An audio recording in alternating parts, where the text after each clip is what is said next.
வணக்கம் திருச்செங்கோடு மக்களே. இன்னைக்கு ஒரு அப்டேட் நம்ம பார்க்க போறோம்.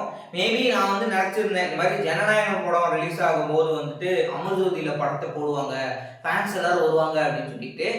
பட் நியர்லி ஒரு 1 மந்த் தான் நம்ம அமர்ஜோதி க்ளோஸ் பண்ணி வச்சிருக்காங்க. எதுக்காக அப்படின்னு எடுத்துட்டோம்னா, தியேட்டரை ரெடி பண்றாங்களாமா. ஏசி போடுறது கொஞ்சம் டவுட் தான்.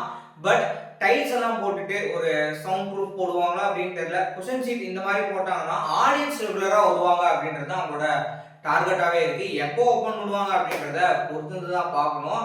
ஏற்கனவே இந்த 2025ல சொல்லவே தேவையில்ல, வெற்றி மலர்ஸ்ல கூட 2 வாரம் ஷோ பிரேக் ஆயிடுச்சு. படமே ஓட்டல அப்படின்னு சொல்லலாம்.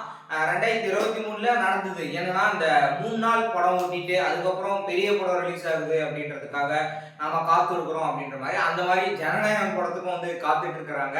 படம் ரிலீஸ் ஆகுமா அப்படின்றது தெரியல. பட் இன்னும் வரைக்கும் ஜனவரி 7ஆம் தேதி வரைக்குமே புக்கிங்ஸ் இன்னமும் இருந்துதான் இருக்குது. ஜான் 9 ரிலீஸ் ஆகுமா அப்படின்ற அதுக்கு ஒரு வீடியோ நம்ம எஸ்டர்டே பார்த்துருந்தோம். இன்னியோட நம்ம 1 இயர் கம்ப்ளீட் பண்ணியிருக்கோங்க.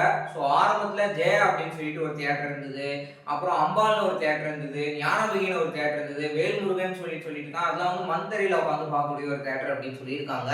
இந்த அம்பாள் காம்ப்ளெக்ஸ் அப்படின்னு சொல்லிட்டு பெட்ரோல் பங்க் ஆப்போசிட்ல இருக்குது இல்லையா, டீஸ்மிஸ்க்கு ஆப்போசிட்ல. ஸோ அங்கே கிருஷ்ணா ஹாஸ்பிட்டல், அப்போலோ ஃபார்மசி இதெல்லாம் சேர்த்து ஒரு தியேட்டருங்க. குளோபலுக்கு ஆப்போசிட்ல ஜெயா தியேட்டரும் அண்ட் பஸ் ஸ்டாண்டுக்கு ஆப்போசிட்ல ஞானபகி பல வருஷமா இருந்த ஒரு தியேட்டர். 80s காலகட்டத்தில் தான் ஜோதி திரையரங்கம் 2 ஸ்கிரீன்ஸ் கொண்டுட்டு வந்தாங்க. மலரரசன் அதுக்கப்புறம் வந்தது, அப்புறம் தெய்வம் இப்படின்னு சொல்லிட்டு கொஞ்சம் கொஞ்சமா வந்த ஒரு இது. நம்ம குடிசை தியேட்டர்லாம் தெய்வம் தியேட்டர் இருந்தது. எத்தனை பேர் உங்களுக்கு தெரிஞ்சிருக்கும், உங்களோட பேரண்ட்ஸ்லாம் சொல்லியிருக்காங்களா அப்படின்றது தெரியல.